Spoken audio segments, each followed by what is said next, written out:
comme mon président aime le dire, comme le président Tiani l'a dit ce matin, il faut voir la main de Dieu dans ce qui nous arrive.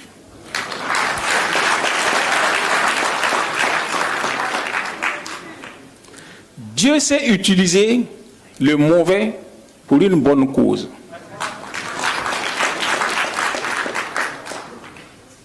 Donc, depuis longtemps, nous prêchions, n'est-ce pas, l'unité africaine. Et comme j'ai eu à le dire, j'avais déjà dit que ces trois pays-là doivent commencer à aller ensemble. Donc, le Premier ministre est témoin. Les gens m'avaient dit que trois pays pauvres, comment ils peuvent se mettre ensemble, que pourquoi ne pas aller vers le Ghana, vers la Côte d'Ivoire. J'ai dit non. Ceux qui peuvent aller ensemble et rester ensemble, c'est ceux qui sont à peu près du même niveau économique, qui ont la même culture, qui ont les mêmes habitudes vestimentaires, alimentaires. Donc, c'est ça qui peut constituer le socle d'une union d'États.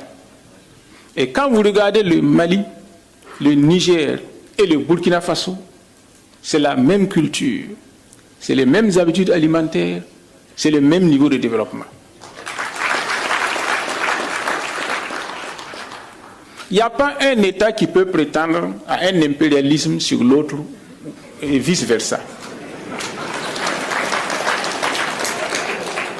Donc, ce serait un pied d'égalité et en fonction de nos intérêts que nous allons discuter.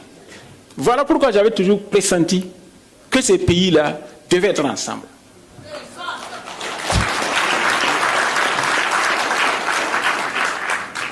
Pendant longtemps, nous avons attendu le Niger. Et enfin, le Niger est venu.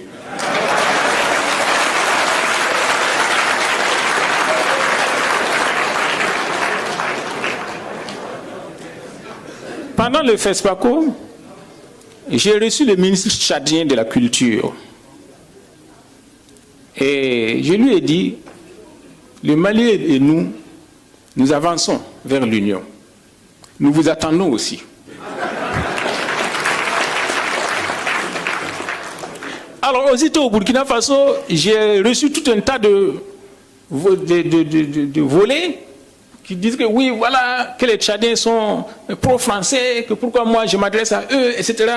Il dit non, je ne m'adresse pas au gouvernement français, au gouvernement tchadien, je m'adresse au peuple tchadien, à travers son ministre. En parlant au ministre tchadien, ce n'est pas lui que je vise le peuple tchadien. Que les Tchadiens prennent leurs responsabilités. C'est eux que nous attendons maintenant.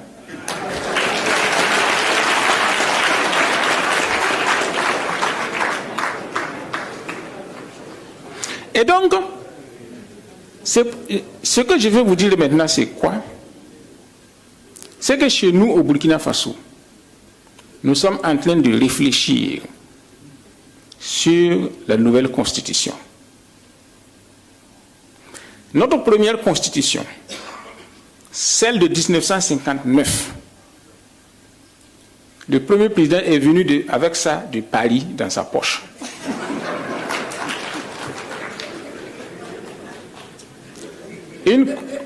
Oui.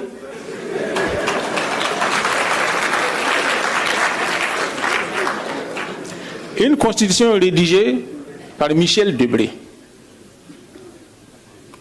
La constitution qui prévalait sous Blaise Compaoré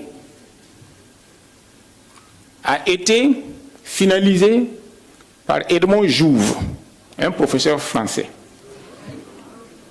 Et on nous amène ça comme notre constitution au Burkina Faso. Comment voulez-vous que ça marche?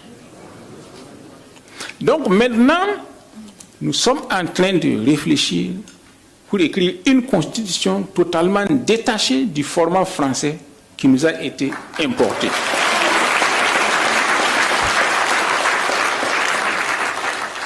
Nous allons lancer de grands débats. Demander au peuple à la base, comment voulez-vous être gouverné? Voulez-vous un roi? Un président? une présidence tournante, que voulez-vous? Ce sera au peuple de nous dire comment ils veulent être gouvernés. Mais nous ne voulons plus calquer les constitutions françaises qui sont presque les mêmes dans l'Afrique francophone. Comme j'ai eu à le dire, la démocratie est née à Athènes, en Grèce.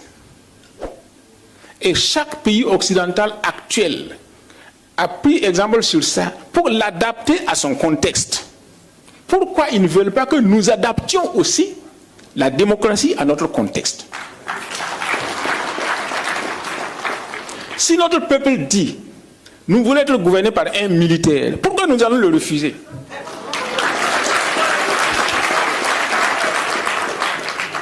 Est-ce que c'est la CEDEAO qui vient nous donner à manger? Est-ce que c'est la CEDEAO qui paye nos militaires? Non. Et pourquoi elle doit avoir son œil sur la façon dont nous devons nous gouverner? Comme j'ai eu à le dire, depuis 2012 que nous sommes confrontés au terrorisme, quelle a été la contribution de la CEDEAO dans chacun de nos pays? Pourquoi elle veut maintenant venir nous dire comment nous devons nous comporter? C'est une question de simple logique.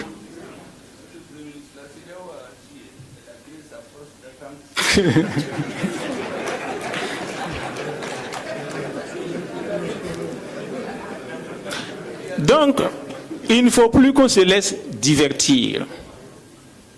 Ne nous laissons plus divertir. C'est à nous de prendre notre destin en main. Et ce que dit la CEDEAO et ses maîtres ne nous concerne pas. Nous avons déjà, nous qui sommes ici, nous avons déjà fait une partie de notre parcours. Nous ne nous battons plus pour nous-mêmes. Nous nous battons pour la postérité.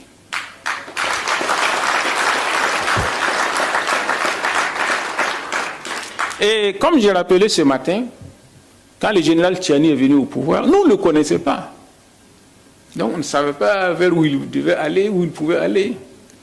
Mais il a dit une chose qui m'a marqué. Je ne peux pas répéter mot à mot. Il a dit, moi je suis déjà assez âgé. Ma vie ne m'intéresse plus. Je me bats maintenant.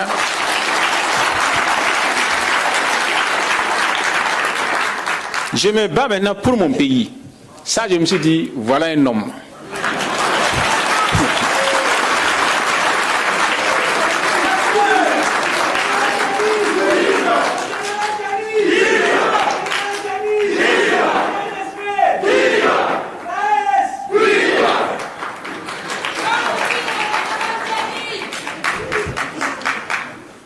Et c'est la même détermination que j'ai perçue en lui ce matin quand il nous a rencontrés. Ce que je voudrais vous dire, ne perdons pas de vue quelque chose. J'ai eu à dire qu'il y a la main de Dieu dans ce qui se passe. C'est pour vous rappeler que tôt ou tard, nous allons repartir vers Dieu. Chacun de nous va mourir.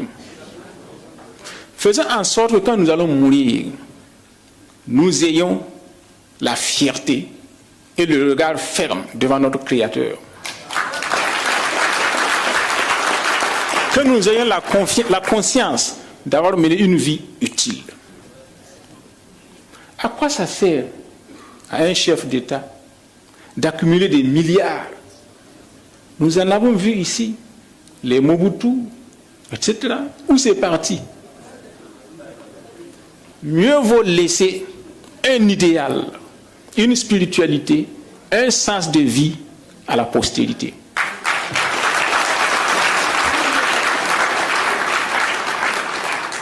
Notre président Thomas Sankara a été sauvagement assassiné. Il n'a rien laissé. Il n'a rien laissé. Ah, ok.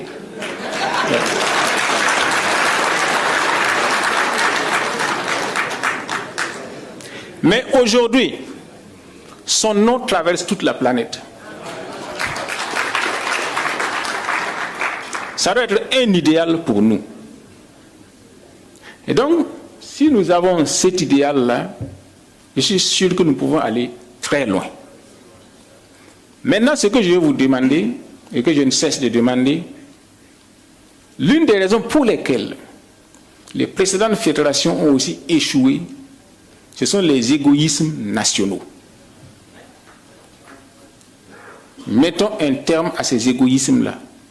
Ça ne nous mène nulle part.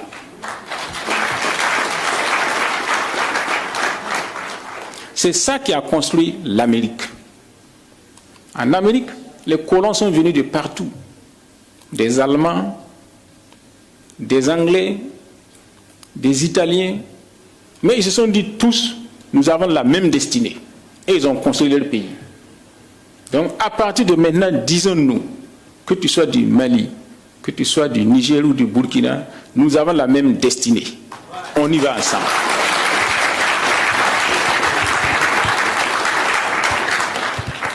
Voilà le message que j'avais à vous dire.